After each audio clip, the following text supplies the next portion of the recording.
Now, without further delay, I'd like to begin our discussion.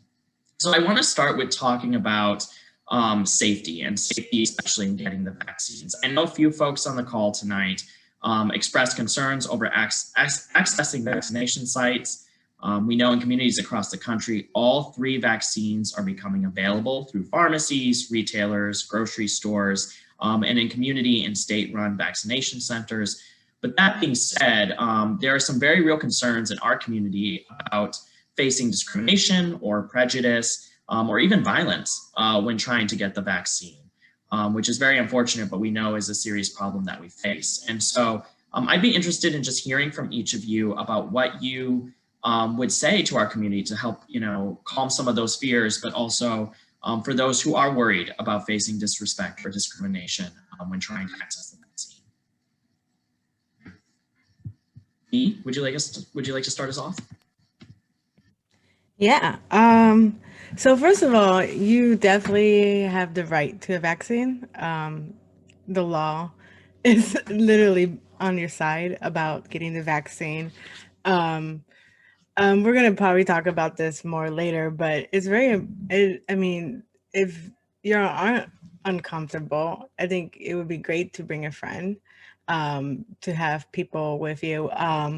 When I got my vaccine, I registered with the name that I wanted, and they still were like, "Oh, that's not your name," and that wasn't cool or anything, but it was just 5 minutes, and I left, and you know, and it just meant that I could go outside afterwards, and these people who put vaccines on you. They're not your primary care doctor. They're not. You're not. I mean, you're just entering to get a vaccine in and out, and it's just, and it sucks because it's just the daily the daily lives of what trans people go through, and that's frustrating.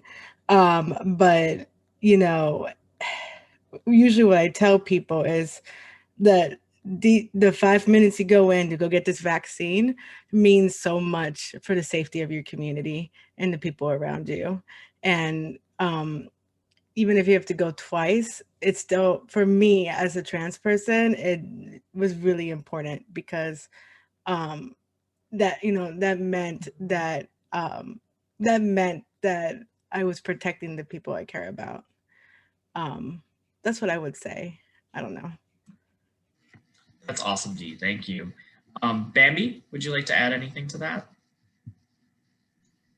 I think, something that I would say to members of our community who may be worried about being disrespected or even being discriminated against, is that, well, first we have to understand, right, like that we have a right to have access to the vaccine, right? And so if we're able to understand that, and if we are able to exercise our power, right, then we're gonna actually demand, right? Like we're gonna say, like, stop the bullshit and give me what I came to get, right? I definitely agree with what Dee said in terms of, like, if you can bring a friend, if you can coordinate with someone who you trust and you love, or someone who it's, even like, for instance, at our organization, right, like we do that. We actually support our community to go to vaccination sites and make appointments, and and even to do testing, right?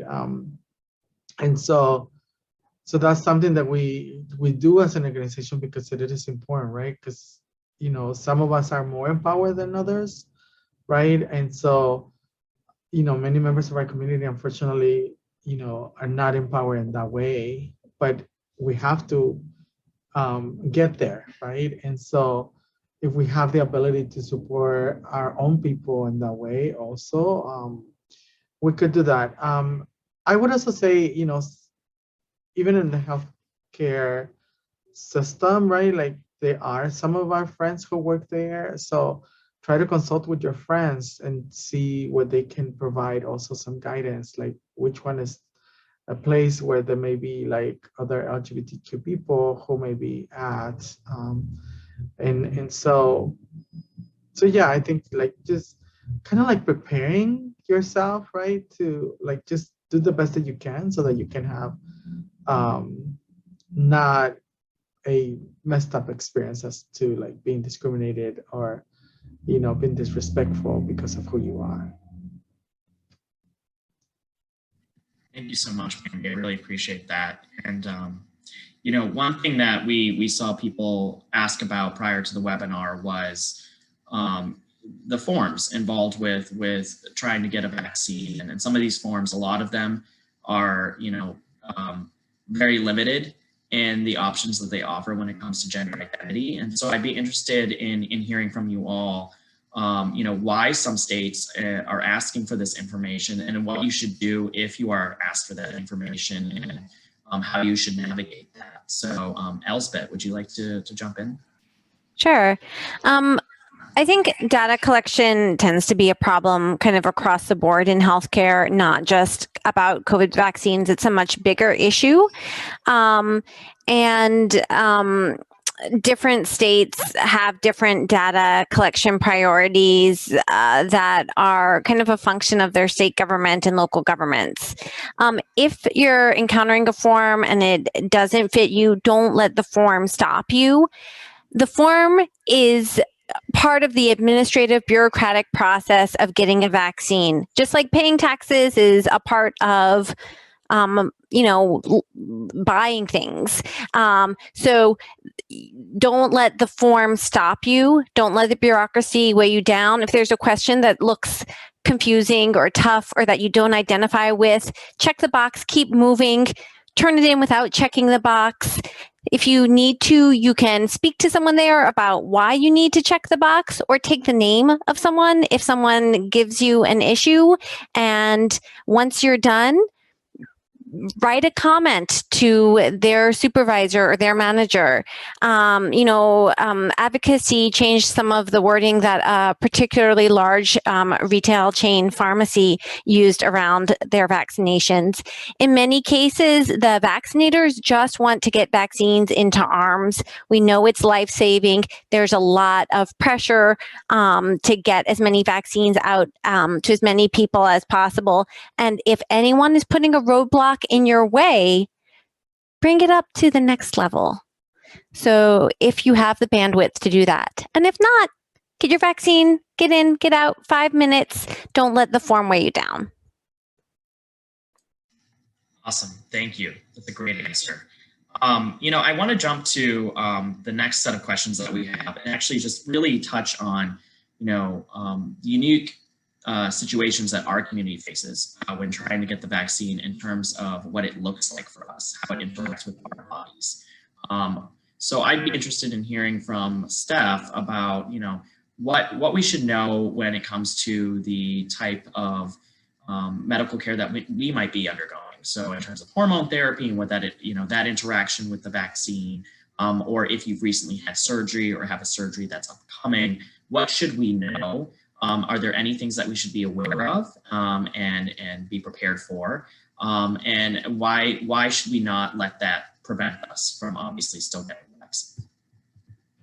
Yeah, I mean, I think already our panelists have done a great job at centering on a particular point, which is very few things should be stopping us from pursuing vaccination at this point. Recognizing that some of the things that we are hearing about vaccines, or some of the potential things that vaccines are like, that we're hearing vaccines might do, can sound scary, can sound hard, or the process itself of going to get a vaccine can be difficult. And I want to validate that is very real. And I think that goes along with some things that are kind of more specific to our trans and gender diverse communities and the kinds of healthcare that they're pursuing and those kinds of things. I know that some of the things that I've heard from our patients at Fenway in particular are, like you said, concerned about having an upcoming surgery or having just had a surgery. I know that I've heard some folks who have expressed concern around, for example, clotting risks, if they're also on a medication that might have a clotting risk associated with it. Again, this applies to some gender affirming medications, but also applies to many other medications. And then the other thing that I think is worth speaking to and kind of touching on as something that actually I think Elspeth will probably want to talk about a little bit more than I necessarily want to talk to, but is that there's been a lot of media, particularly recently, around cycles kind of being a little bit different for folks who have a uterus or who have a cycle or used to have a cycle and haven't in a while after being on testosterone or another medication. And there being some irregularity around that. And I know that I've heard a lot of hesitance, particularly around with our folks who are on testosterone, who really are nervous about that, who really are having a lot of hesitance around accessing vaccination because that could be a thing. And I think those are all things that we're still studying. Those are all things that we're learning more about. And at the same time, vaccination is very important. Vaccination is one of the main ways that, kind of like everyone else has said, is going to get us out of this pandemic, is going to move us forward, is going to make it so that we can see our community again, that we can see our elders again, that we can be out in kind of sharing space with one another again. So I think all of these things are very real. All of these concerns, I mean, are very real. And if you have a specific concern, if you have a specific thing that has to do with one of your particular healthcare needs, I would encourage you to talk to a healthcare provider that you trust. So whether that's your primary care provider, whether that's somebody that you know in your community who also happens to have, happens to be in healthcare, talk to someone that you trust. Talk to someone who is, hooked into the current research on vaccination, and talk to them. Really try to engage in that conversation, because I think that's the best way that we can get individualized healthcare information about our own particular needs. But I imagine that Elspeth has more to say on that as well. Elspeth, would you like to jump in there? I mean, I think Steph raised some really great points. We talked about the blood clotting. That was something that was a concern with the Johnson & Johnson vaccine not too long ago. And so what would you say to people who are kind of nervous over the actual after effects of the vaccine? I mean, side effects after vaccination are common, they're expected, and they're a sign that vaccines work. The most common side effects are soreness at the injection site, which is usually the deltoid muscle, like right here in your arm.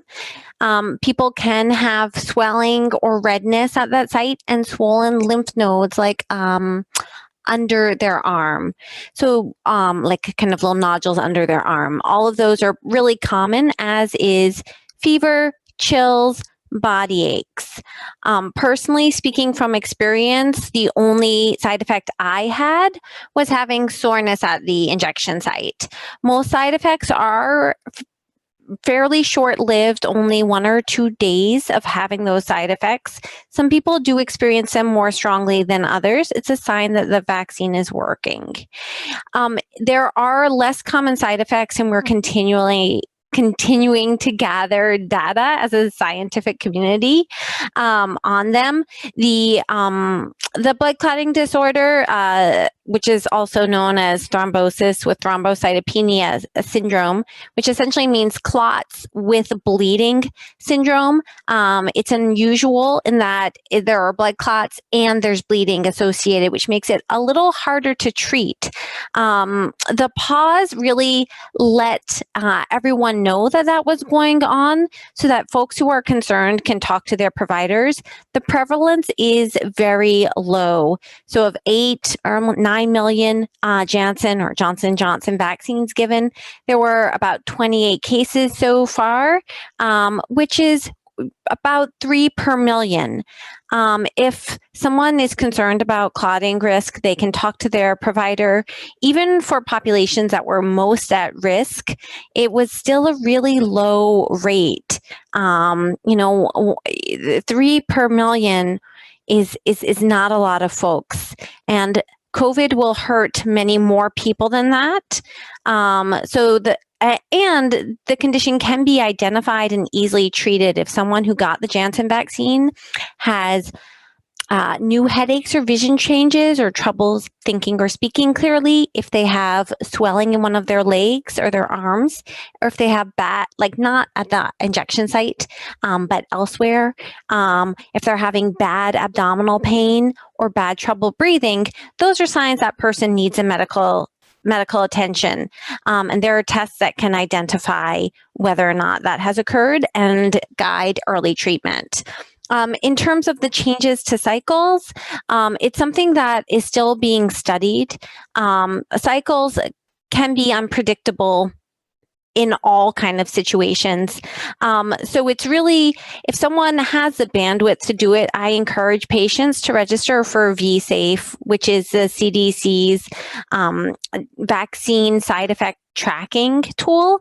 There are a few ways that the scientific community is working on monitoring vaccine safety, and VSafe is one of them. It's an app you can download, and folks will ask you questions. You'll get text message questions about what you're experiencing after vaccination. Thank you. That's awesome. And I know Dee, you did VSafe, right? Sorry for that. Would you like to talk about your experience? Yeah, I did. It's really easy. There was an initial form. It's the gender identity question is always the bane of all of our existence, I feel like.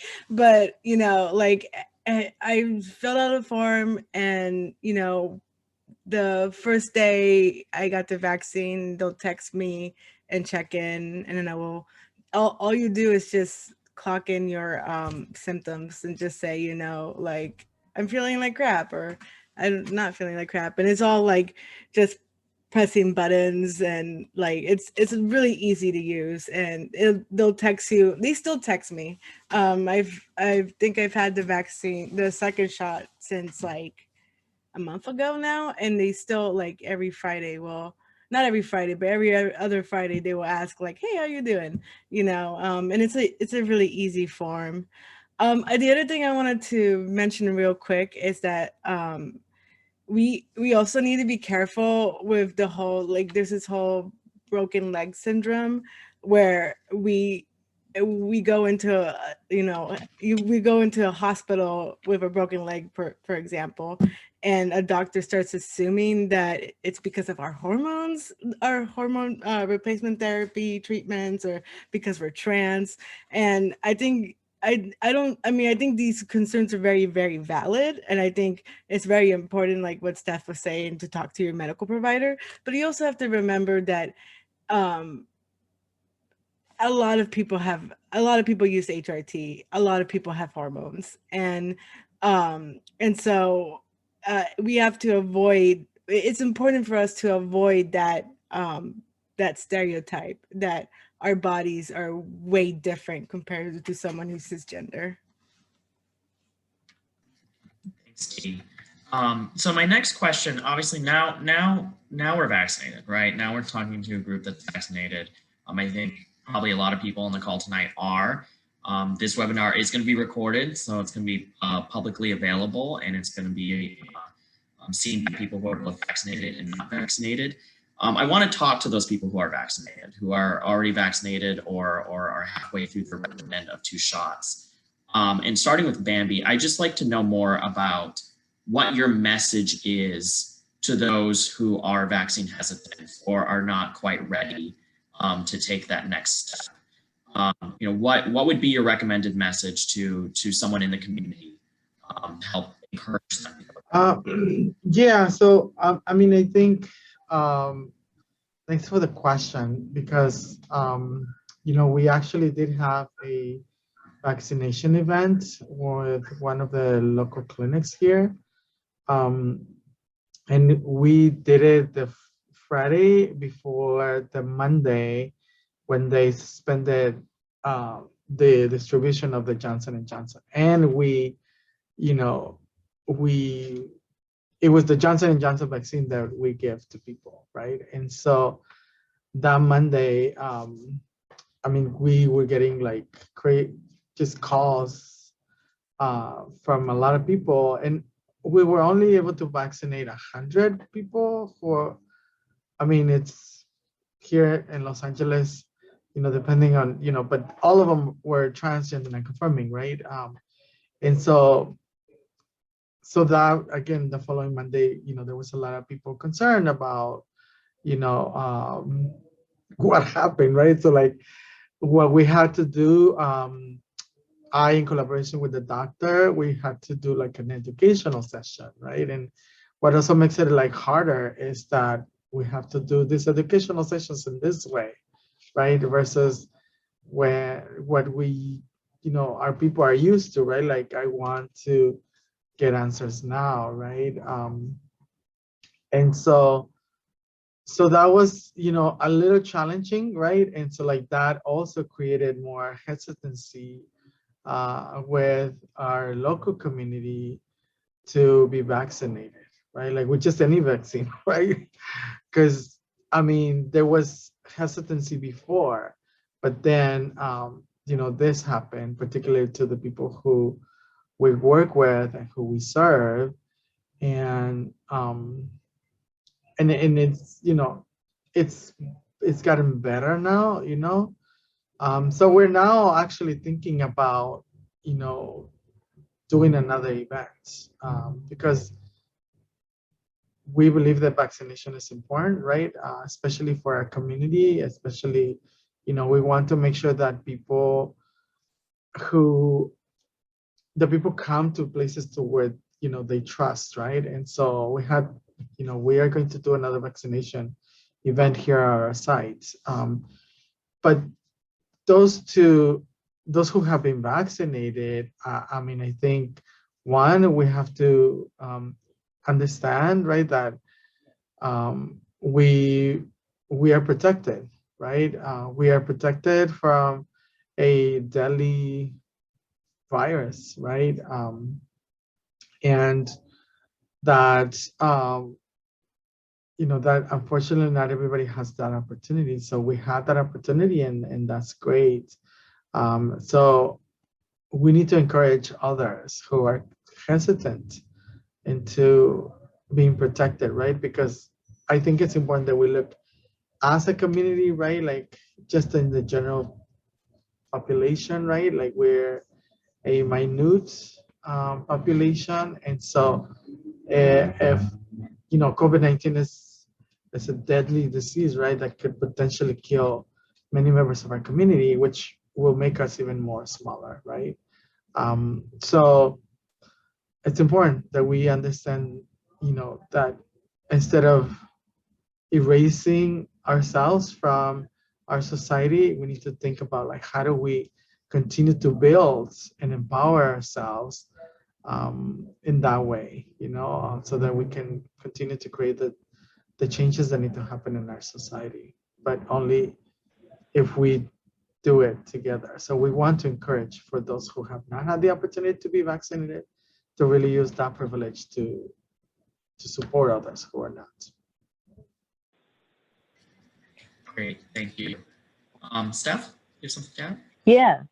Yeah, I wanted to speak to something that I think Bambi kind of started touching on, which is we definitely also saw a lot of hesitancy increase when the Janssen vaccine was paused.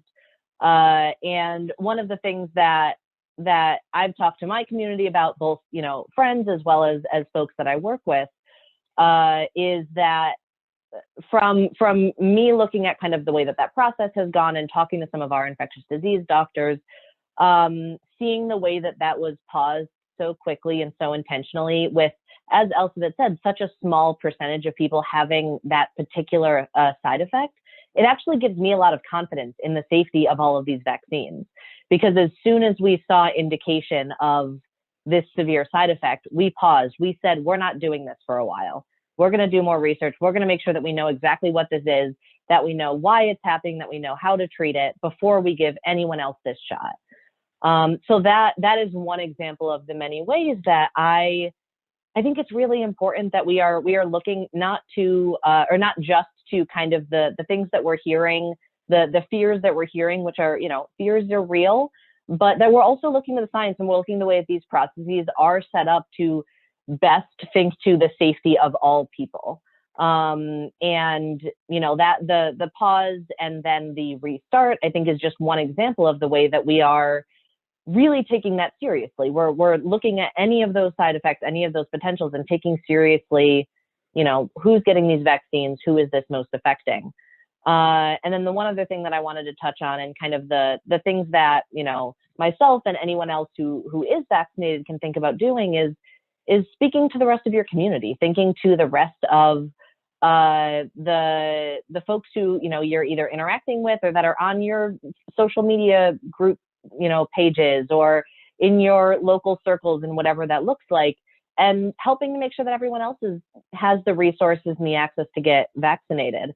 I know that at least in the local, like Massachusetts, Boston area, there's a really robust community that shares all kinds of information about what doctors are safe, what places are safe to get your hair cut, what places are safe to, I don't know, go shopping for undergarments, whatever it might be.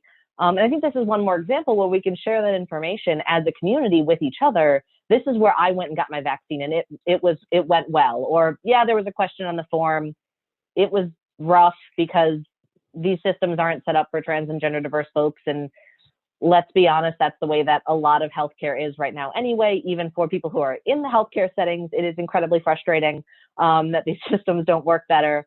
But you know, finding the places where your community members, your friends, your family have also gotten that vaccine, have felt like it was a safer space, have felt like it was a more affirming space.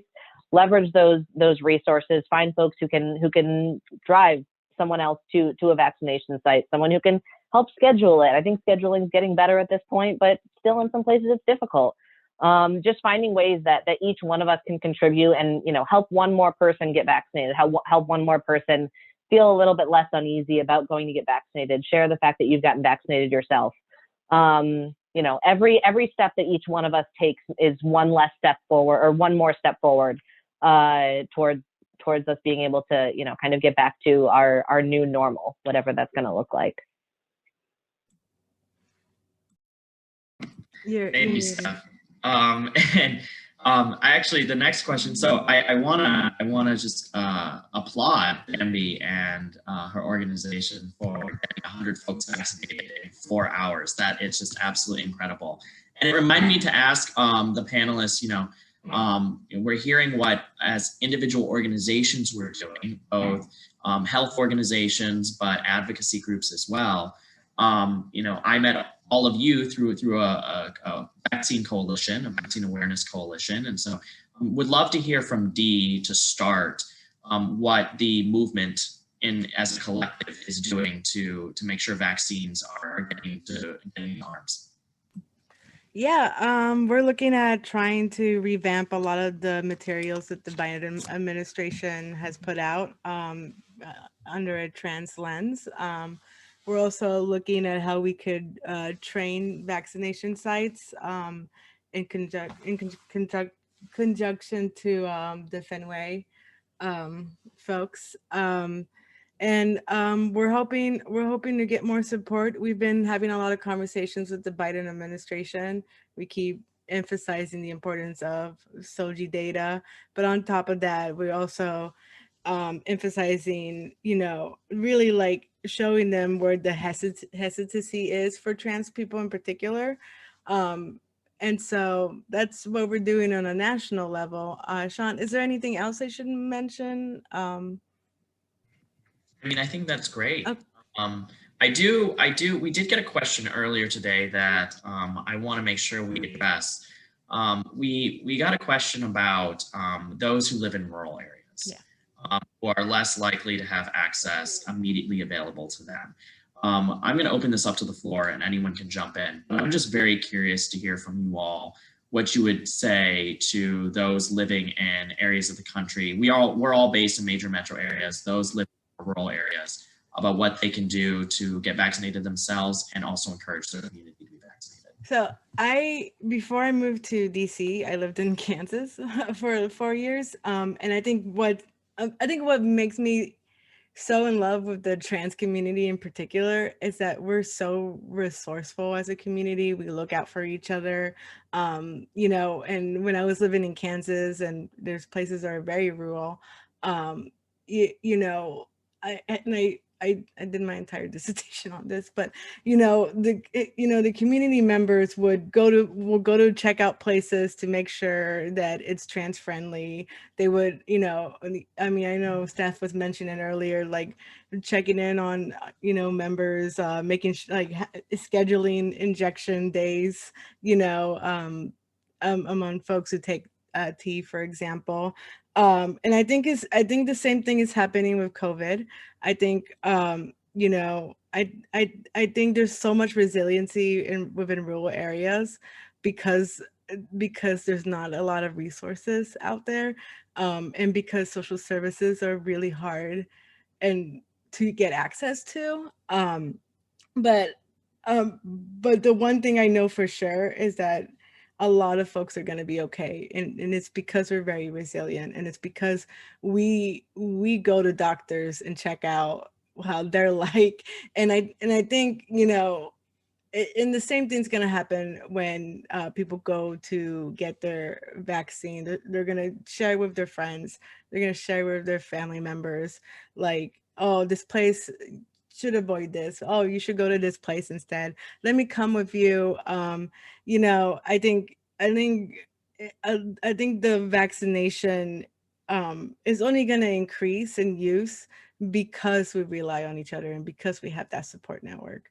And, for folks who are isolated, I definitely recommend to connect with your community LGBT center, go through CenterLink, for example, and really find that community with other trans people, because I think that's very key and really important for your well-being outside of the coronavirus vaccine. Steph? I'm going to speak quick and then go for it. I think the other reality that I want to make sure that we speak to, whether folks are in rural spaces or not, is I want to say this and just have it be out there. It is also okay if you choose not to speak to your affirmed gender in the process of going to get a vaccine. If you are choosing to do what keeps you the safest, if you are choosing to do what keeps you healthy and as comfortable as possible, whatever that looks like for you is the correct decision for you.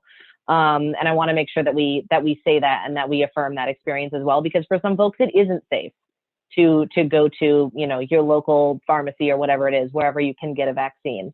And I want to recognize that. I want to kind of speak to that. And if that, if you are having to spend that one or two visits in a body that isn't yours and an experience that isn't yours, that's rough. And I encourage you to take care of yourself, both because you got a vaccine and because you're a person who has experiences in the world. But I wanted to make sure that, we took a moment to speak to that reality also. I also, in terms of rural areas, I think what both of you, Steph and Dee, had said is really, really true. Unfortunately, you do have to kind of do what you have to do, and try not to let institutions intimidate you. The vials of vaccine come in increments of 5, 6, and 10 doses. And if you want to come as a group, if you're in a rural area, it may be useful to reach out to someone at the site and say, I can bring 5 people, I can bring 10 people, I can bring 6 people. Like it depends on what vaccine they have. So, if you're interested in getting a group of people vaccinated because you're in a rural area and it's hard to get to and you might carpool, you could reach out to the site to try to coordinate something, especially if this is a place you already go to or know, to ask how many people you could bring. And using up a whole vial is like such a success. It means no vaccine is wasted. And also it's a great way to support other folks in your community. And it actually totally helps the clinic in terms of scheduling, which, as a clinician, I think of from time to time. So. Yeah, Bambi? Yeah, thanks so much. I think it's also important to highlight, right, that, that the requirements, I guess, that oftentimes, take place for people to be vaccinated, right? Like, if we're talking about rural places, right? We need to also talk about like the digital divide, right? That is very real in many different places, and people don't necessarily have access to, make an appointment, for instance, because a lot of that is made online, right? And so um, I know that there are efforts of, now more and more like bringing the vaccines to, different places and to different people and communities. Um, we certainly are, doing some of the work, you know, but I think, as it was said before, right? Like, see if you can try to coordinate with some of your peers and some of the people who you can potentially trust to help you navigate that. I am hoping that as we continue to move forward, that people are going to be able to just show up and get vaccinated rather than go through all of those things of making an appointment and all of this and that, and like which makes it hard for people to actually go through those processes. And so yeah, so we just need to figure out how we can best support people, right? With who have those challenges. And I think again, part of what is happening is that there's being like coordination to bring those that support to individuals who may not have access, like in metropolitan areas like Los Angeles, New York, and others. Thank you so much, Bambi. So I do want to honor our time tonight, but I am going to remind the attendees once more, if they have any questions, to drop them in the chat. And while we wait for those to come through, I want to finish off tonight by having each of the panelists tell me what they're most excited about doing now that they've been vaccinated. I think if there's anything that can motivate people to get vaccinated, it's the possibility to go out and do some fun things once again. So we'll start with Elsbeth and then go to Bambi, Dee, and Steph. Hugs. Hugs. Giving hugs. Getting hugs. I love it. I'm on your face. So that's so sad.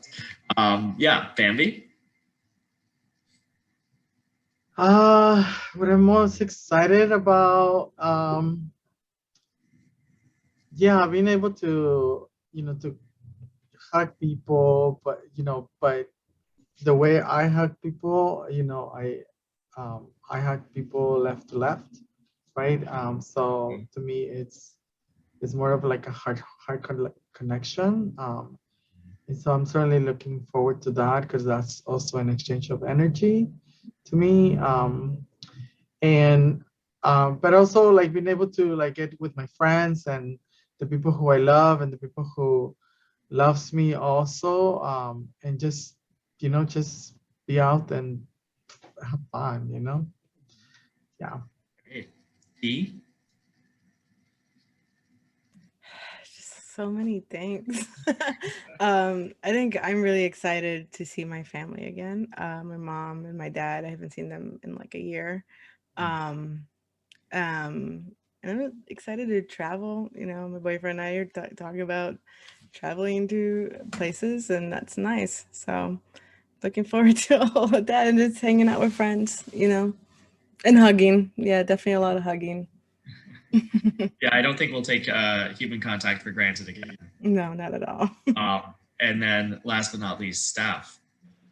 Yeah, I think really pretty similar to everybody else. I definitely am excited to be able to travel again. That's like pretty high on my list. And then also sharing space with family and community. Like I think that it cannot. I certainly will not underestimate the amount that drives me and really gives me that strength and power and kind of being in spaces with people who I care about. So I'm excited to get back to that.